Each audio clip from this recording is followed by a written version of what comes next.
नजदीक आ चुके हैं। ऐसे में राजस्थान की 25 लोकसभा सीटों के चुनाव की बात करें तो डूंगरपुर बांसवाड़ा लोकसभा सीट इस बार बहुत ही बड़ा उलटफेर करती हुई नजर आ रही है।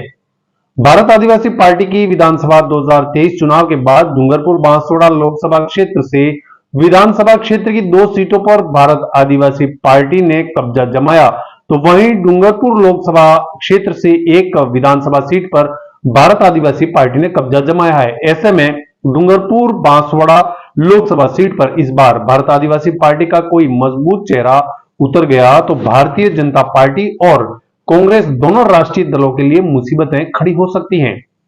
वैसे आपको बता दें कि भारत के प्रधानमंत्री नरेंद्र मोदी की मजबूत पकड़ को देखते हुए इस बार राजस्थान लोकसभा चुनाव में 25 सीटों में पिछले लोकसभा चुनाव में सभी सीटें भारतीय जनता पार्टी ने जीत ली थी, लेकिन इस बार डूंगरपुर बांसवाड़ा लोकसभा सीट पर अगर भारत आदिवासी पार्टी कोई मजबूत चेहरा उतार देती है तो स्थितियां विपरीत हो सकती हैं। बात करें भारतीय जनता पार्टी की तो पिछले लोकसभा चुनाव में भारतीय जनता पार्टी के कनकमल कटारा चुनाव जीतकर लोकसभा तक पहुंचे थे और उस समय मोदी लहर थी।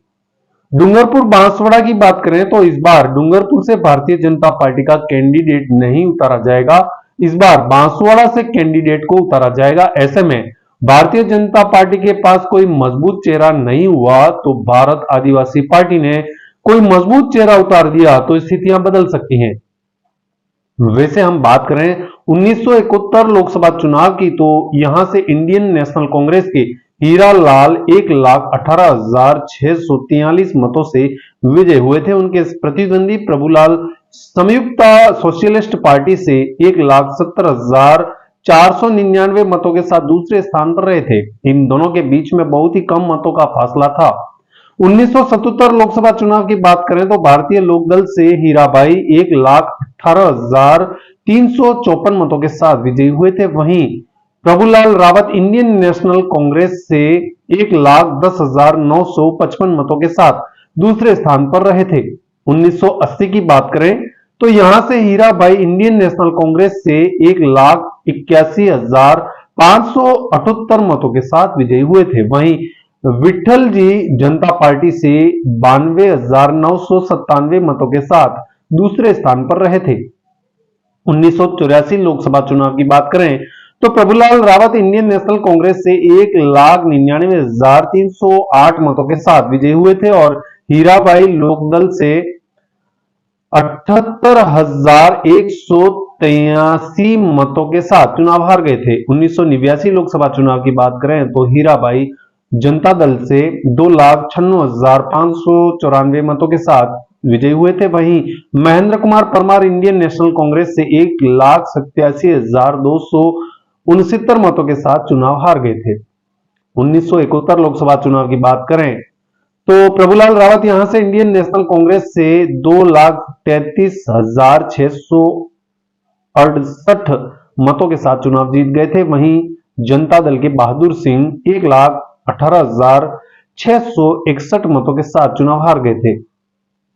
1996 लोकसभा चुनाव की बात करें तो ताराचंद भगोरा इंडियन नेशनल कांग्रेस से 2,25,867 मतों के साथ चुनाव जीत गए थे।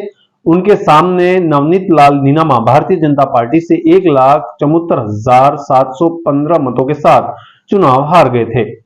1998 लोकसभा चुनाव की बात करें तो महेंद्रजीत सिंह मालविया इंडियन नेशनल कांग्रेस से 3,23,588 मतों के साथ चुनाव जीत गए थे। उनके सामने लक्ष्मी नीनामा भारतीय जनता पार्टी की 2,09,071 मतों से चुनाव हार गई थी। अब बात करते हैं 1999 लोकसभा चुनाव में ताराचंद भगोरा इंडियन नेशनल कांग्रेस से 3,79,775 मतों के साथ चुनाव जीत गए थे। उनके सामने राजेश कटारा जनता दल से 2,63,511 मतों के साथ चुनाव हार गए थे।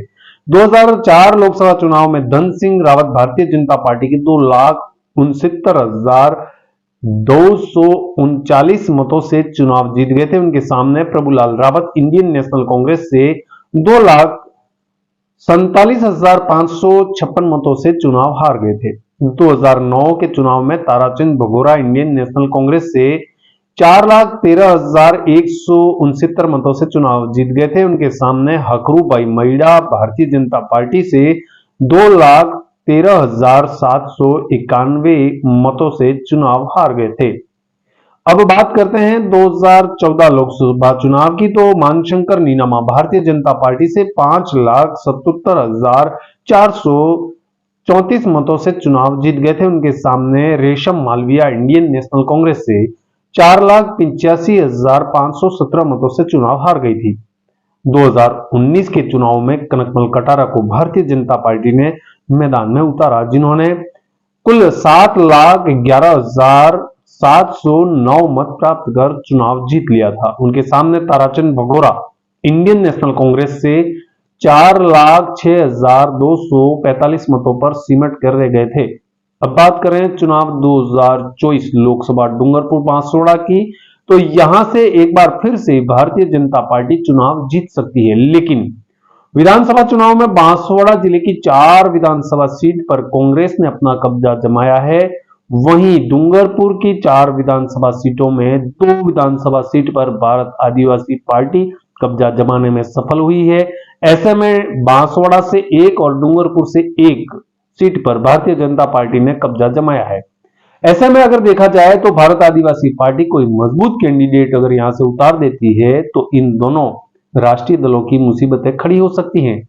अब यह तो आने वाला वक्त ही तय करेगा कि लोकसभा चुनाव 2024 में डूंगरपुर बांसवाड़ा लोकसभा क्षेत्र से जनता का मूड क्या है, किसको चुनकर लोकसभा तक भेजती है। आप अपना अमूल्य कमेंट्स कर अपनी भी राय कमेंट्स के माध्यम से जरूर दें। सागवाड़ा लाइव न्यूज ब्यूरो से जितेंद्र सिंह चौहान की रिपोर्ट। धन्यवाद। सागवाड़ा लाइव न्यूज, जी हाँ, लेटेस्ट खबर पाने के लिए चैनल को सब्सक्राइब कीजिए, वीडियो को लाइक कीजिए और शेयर कीजिए। धन्यवाद।